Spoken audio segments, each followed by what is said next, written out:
सब लोग खैरियत से होंगे। हमने चैप्टर नंबर 7 ओसिलेशन के एमसीक्यूज जो पास पेपर में अपेयर हो चुके हैं वो डिस्कस करना चाह रहे हैं। इसके अंदर हम लोग ये मिनी एक्सरसाइज 3 है, तो स्टार्ट करते हैं। When amplitude of wave becomes double, यहाँ पे इंफॉर्मेशन दे रहा है amplitude of wave becomes double it's energy become.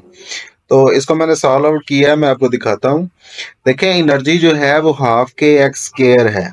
वो कह रहा है एक्स जो है यानी एम्पलीट्यूड जो है वो डबल हो गया है यानी 2x हो गया है, तो तब आपने एनर्जी बतानी है। तो इसको मैंने इक्वेशन 1 बोल दिया हुआ है हाफ के एक्स स्क्वायर को। ई प्राइम हो गया। ई प्राइम क्यों हो गया है? ये बेसिकली प्राइम को शो कर रहा है कि एनर्जी में चेंज आ रहा है। एनर्जी में चेंज क्यों आ रहा है? क्योंकि डिस्प्लेसमेंट उसने कहा कि चेंज कर दो, 2 टाइम्स डबल कर दो। तो 2x लिख लिया, 2 2 आर कितना हो जाएगा 4। x का स्क्वायर लोगे तो x स्क्वायर हो जाएगा। तो हम इसको यूं करते हैं कि 4 बाहर लिख लेते हैं, हाफ के एक्स स्क्वायर बाद में लिख लेते हैं। तो इट मींस दैट अब यहाँ पे देखें ये लिखा हुआ है half k x square. Half k x square तो बेसिकली एनर्जी के इक्वल है। इसका मतलब ये हुआ कि एनर्जी जो है वो 4 टाइम्स क्या हो जाएगी, इंक्रीज हो जाएगी। तो यहाँ पे ऑप्शंस दिए हुए हैं जी, डबल हो जाएगी एनर्जी, बी ऑप्शन है 4 टाइम्स इंक्रीज हो जाएगी, देन एवरी 1/2 हो जाएगी, देन नन ऑफ दीज। तो मैंने आपको सॉल्व आउट करके दिखा लिया कि 4 टाइम्स इंक्रीज हो जाएगी। उसके बाद जी second MCQs, mass attach to a spring is pulled slowly from mean position to x naught, यानी मीन पोजीशन से एक्सट्रीम पोजीशन तक लेके गए, then work done will be. Work done आपने बताना है। तो आप लोगों को आता भी होगा मुझे यकीन है, लेकिन मैं आपको फिर भी अच्छे तरीके से समझाने की कोशिश करता हूँ। लेट ये स्प्रिंग बना हुआ है बच्चे, आप ये देखें इस जगह पे ये आप लोगों ने स्प्रिंग बनाया हुआ है। अब मेन पोजीशन पे ये है, यहाँ से आपने फोर्स लगाई और इसको ले गए एक्सट्रीम पोजीशन तक, और इसका एम्पलीट्यूड क्या हो गया है, एक्स नॉट हो गया। एट मीन पोजीशन फोर्स जब ये मीन पोजीशन पे पड़ा हुआ है, वो पोजीशन पे पड़ा हुआ है, ओरिजिनल पोजीशन पे पड़ा हुआ है, तो फोर्स कितनी होगी इसकी, 0 होगी। और जब इसको एक्सट्रीम पोजीशन पे लग जाए लेके जाएंगे तो फोर्स 2 जो है वो मैक्सिमम हो जाएगी। अब देखें एक दफा फोर्स आई 0, दूसरी दफा आ रही है मैक्सिमम, तो हम इसका एवरेज निकाल लेते हैं। F average is equal to F1 plus F2 over 2। अब 0 प्लस एफ नॉट हो जाएगा, ओवर 2 हो गया, तो ये बन जाएगा half F not. Half F not आप लोग जानते हैं वर्क इज इक्वल टू होता है F D. Work is equal to होता है F multiply by D. Force आपने निकाली है हाफ एफ नॉट, डी जो है वो डिस्प्लेसमेंट है, जो मीन से एक्सट्रीम तक आपने कवर किया वो एक्स नॉट होगा। हुक्स लॉ के अकॉर्डिंग हुक्स लॉ के according F is equal to होता है के एक्स। हुक्स लॉ बेसिकली क्या होता है, force is directly proportional to displacement within elastic limit. तो F is equal to k x आ गया। आपने फोर्स नहीं लिखना, अब फोर्स की जगह पे क्या लिख देना जी, के एक्स नॉट लिख देना। के एक्स नॉट क्यों लिख देना, क्योंकि फोर्स आपके पास नॉट है। नॉट का मतलब ये होता है कि मैक्सिमम फोर्स है, तो डिस्प्लेसमेंट में मैक्सिमम होगा। तो वर्क बन गया half k x not square. Half k x not square यानी कि वर्क आपका मैक्सिमम हो जाएगा। तो ऑप्शन जो है इसका देखें यहाँ पे लिखा हुआ है हाफ 2 के एक्स नॉट, तो 2 से 2 कैंसिल हो जाएगा, के एक्स नॉट ये बेसिकली ये वाला ऑप्शन, ये तो गलत हो गया ना, half k x not square. तो ये चॉइस हमारी जो है ये बिल्कुल ठीक है। Then a body is executing the SHM. What fraction of its total energy will be kinetic energy when its displacement? The mean position is half of its amplitude. Amplitude उसका हाफ कर दिया, तब आपने बताना है कि फ्रैक्शन क्या होगी एनर्जी की और टोटल एनर्जी की, काइनेटिक एनर्जी की टोटल एनर्जी के साथ आपने फ्रैक्शन बतानी है। तो इसको मैंने एंड पे सॉल्व आउट किया, मैं आपको चेक करवाता हूँ यहाँ पे, इसको जरा देखिएगा। हाँ एनर्जी जो है वो हाफ के एक्स स्क्वायर होती है। एनर्जी इज इक्वल टू क्या होती है, हाफ के एक्स स्क्वायर। उसने कहा कि एम्पलीट्यूड को क्या करते हैं आप लोग, हाफ कर दें।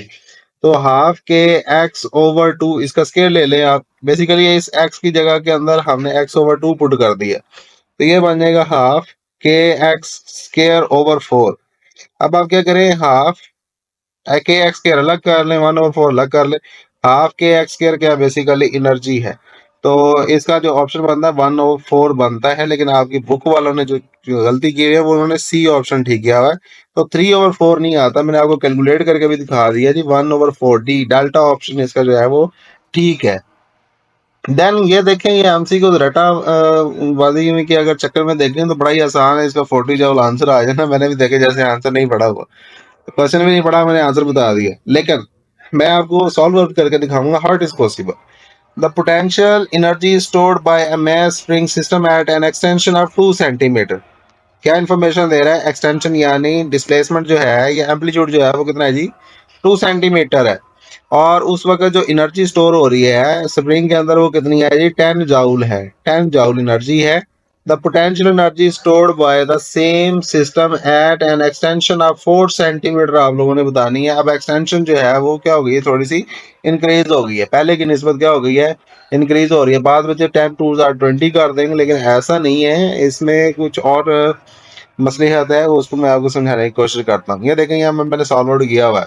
जब एक्स डिस्प्लेसमेंट 2 सेंटीमीटर था तो इसको कन्वर्ट किया मीटर के अंदर, ये बन जाएगा 0.02 मीटर। पोटेंशियल एनर्जी उस लम्हे कितनी थी? 10 जूल थी। देन डिस्प्लेसमेंट हो गया 4 सेंटीमीटर। पोटेंशियल एनर्जी आपने देन बतानी है। पोटेंशियल एनर्जी क्या हो जाएगी? Half k x square.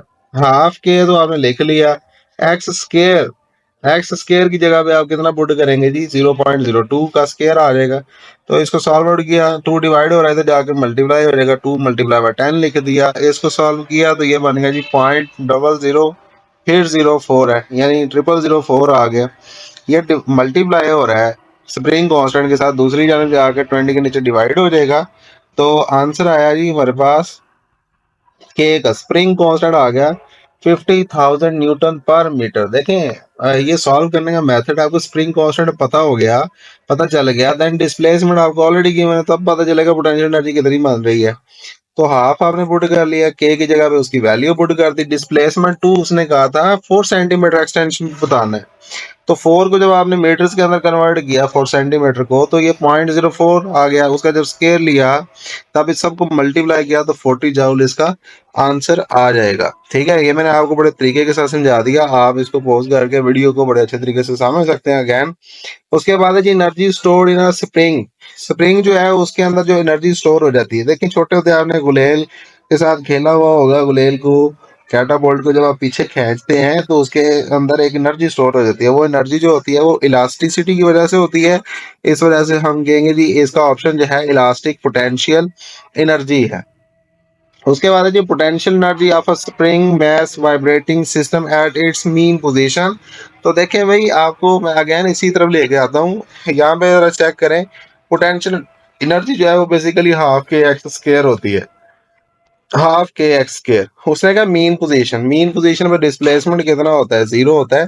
तो जब एक्स 0 हो जाएगा तो पोटेंशियल एनर्जी जो है वो क्या हो जाएगी? 0 हो जाएगी। मीन पे पोटेंशियल एनर्जी 0 होती है और एक्सट्रीम पे मैक्सिमम होती है। ये ध्यान में रखिएगा, मैंने फर्स्ट लेक्चर में आपको बड़ी डिटेल से समझाया था। अगर आपको नहीं याद तो इसी चैप्टर 7 की प्ले लिस्ट को ओपन करें और उसका वेरी फर्स्ट लेक्चर आप चेक कर लें बेटे। वहां पे मैंने बड़ी डिटेल से पूरा जो है ना ग्राफ समझाया हुआ है, वो बड़ा ही आपके लिए इम्पोर्टेंट है। उसके बाद है जी spring spring constant, sorry spring constant is 10 newton per metre. ये बुक की मिस्टेक है, स्प्रिंग कांस्टेंट नहीं हो सकता। Spring constant 10 newton per metre after loading the amplitude is 2 metre. आपको न्यूटन पर मीटर यानी कि स्प्रिंग कांस्टेंट के की वैल्यू मिल गई।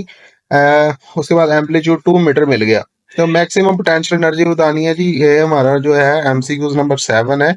मैं आपको यहाँ पे सॉल्व आउट किया हुआ है, बड़ी डिटेल से आपको समझाता हूँ दोबारा। क्या चेक करें, ये वैसे पोटेंशियल एनर्जी का मैंने यहाँ पे प्रूफ भी दिया हुआ है, आप लोगों को ये भी देख सकते हैं अगर देखना चाहें। पॉज कर लीजिएगा, वीडियो को चेक कर लीजिएगा। के जो है 10 newton per metre, x is equal to 2 है। Potential energy half k x square होता है, हाफ लिख लिया। के की जगह पे आपने 10 लिख लिया और एक्स की जगह पर 2 लिख लिया। ठीक है जी। अब 2 multiply by, sorry 10 divided by 2, तो ये 2 1 जार 2, 2 5 जार 10, इसकी जगह पर 5 आ गया। 2 2 जार कितना आ गया? 4। तो पोटेंशियल एनर्जी जो निकलेगी मल्टीप्लाई करके 5 4 जार 20 जाउल आ जाएगी। Potential energy will be 20 joules. तो ये वाला बीटा ऑप्शन ठीक है, 10 जाउल वाला गलत है। 30 जाउल 40 जाउल ये वाले डिफेक्ट हैं इस एमसीक्यू के। देन है जी हमारे पास total energy of a particle executing SHM. बेटे, अगर आपने एनर्जी कन्वर्जन देखी हुई है एसएचएम की, एक टॉपिक है बड़ा डिटेल में आपको समझा हुआ है आपने। वेरी इंपॉर्टेंट लॉन्ग क्वेश्चन भी पास्ट पेपर के अंदर बहुत दफा वो आया भी हुआ है चैप्टर 7 के अंदर। तो उसमें आप लोग एक बात कहते हैं कि मीन पे पोटेंशियल एनर्जी 0 हो जाती है और काइनेटिक एनर्जी मैक्सिमम हो जाती है। देन आप ये कहते हैं कि एक्सट्रीम पे पोटेंशियल एनर्जी जो है वो मैक्सिमम हो जाती है और काइनेटिक एनर्जी जीरो हो जाती है।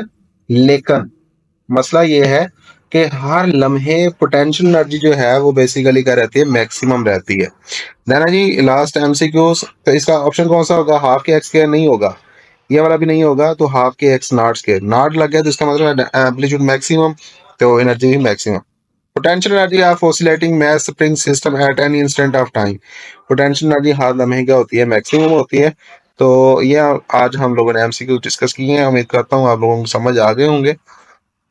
अब इसका एक छोटा सा एक लेक्चर और रहता है लास्ट, वो हम लोग कल अपलोड कर देंगे और उसके बाद चैप्टर 8 हम लोग अपलोड कर देंगे। तो इजाज़त दीजिए और फीडबैक आप लाजमी दिया करें, बेल आइकन का बटन भी प्रेस कर दें ताकि आपको हर आने वाली वीडियो का नोटिफिकेशन मिल जाए। ओके जी, अल्लाह हाफिज़, थैंक यू।